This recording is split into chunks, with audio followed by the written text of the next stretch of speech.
क्या आपने कभी सोचा है, जब इंसान अपनी अंतिम सांस ले लेता है तो उसके बाद क्या होता है?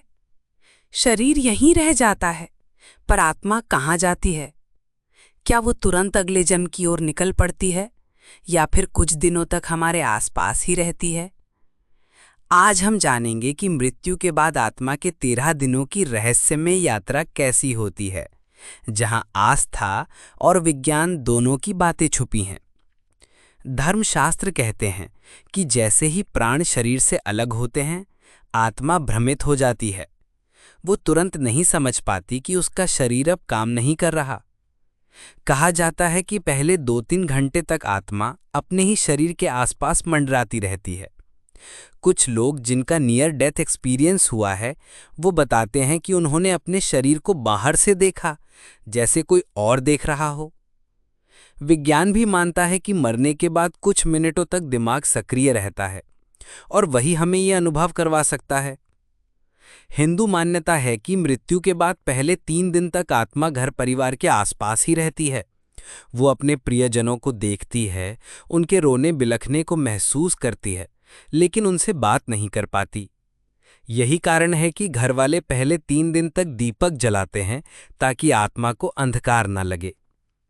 यहाँ एक रहस्यमयी बात यह भी कही जाती है कि आत्मा को बहुत भूख प्यास लगती है, लेकिन वो कुछ खा पी नहीं सकती।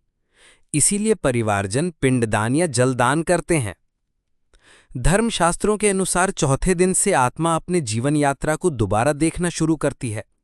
जैसे कोई फिल्म हो, बचपन से लेकर अंतिम समय तक की सारी घटनाएं एक एक कर उसकी आंखों के सामने आती हैं। इस दौरान आत्मा को एहसास होता है कि उसने कहाँ सही किया और कहाँ गलत। विज्ञान की भाषा में इसे लाइफ रिव्यू फिनोमिनन कहा जाता है, जो कई नियर डेथ अनुभवों में सामने आया है। लोग बताते हैं कि उन्हें अचानक अपने पूरे जीवन की झलक मिली और उनके कर्मों का बोझ या संतोष साफ दिखाई दिया। अब आत्मा धीरे धीरे इस दुनिया से डिटैच होने लगती है। कहा जाता है कि यह सबसे कठिन समय होता है, क्योंकि आत्मा समझ जाती है कि अब वो अपने प्रियजनों से कभी संपर्क नहीं कर पाएंगी। यही वजह है कि परिवारजन इन दिनों विशेष श्राद्ध कर्म और हवन करते हैं, ताकि आत्मा को शांति मिले और वो आगे बढ़ पाए। 11वें दिन से आत्मा को दूसरी दुनिया की यात्रा पर ले जाया जाता है।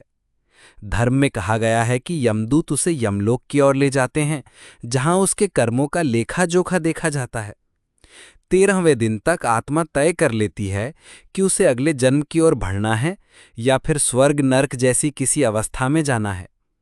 इसीलिए 13वें दिन को बहुत महत्व दिया गया है। परिवार 13वीं करके आत्मा को अंतिम विदाई देता है और प्रार्थना करता है कि वो अपनी अगली यात्रा में शांति पाए। विज्ञान इस विषय को अलग नजरिए से देखता है। न्यूरोसाइंटिस्ट्स कहते हैं कि मृत्यु के समय दिमाग तेजी से डोपामिन और सेरोटोनिन छोड़ता है, जिससे इंसान को अजीब दृश्य दिख सकते हैं। ये कारण हो सकता है कि लोग कहते हैं कि उन्होंने उजाले की तरंग देखी या अपने जीवन की झलक देखी। लेकिन अभी तक विज्ञान पूरी तरह से ये नहीं बता पाया है कि मृत्यु के बाद सच में आत्मा के साथ क्या होता है। यही कारण है कि ये विषय आज भी रहस्यमयी है। तो दोस्तों, मृत्यु के बाद आत्मा की यात्रा आस्था के अनुसार 13 दिनों तक चलती है, जहां वो अपने प्रियजनों से मिलती है, अपने जीवन का लेखा जोखा देखती है और अंत में नई दिशा की ओर निकल जाती है। विज्ञान अपने तर्क देता है, धर्म अपनी मान्यता, लेकिन सच्चाई शायद इन दोनों के बीच कहीं छुपी हो। एक बात साफ है, हमारा हर कर्म, हर सोच, हर काम इस जीवन के बाद भी हमारे साथ चलता है। इसलिए जरूरी है कि हम सही काम करें, अच्छे रिश्ते निभाएं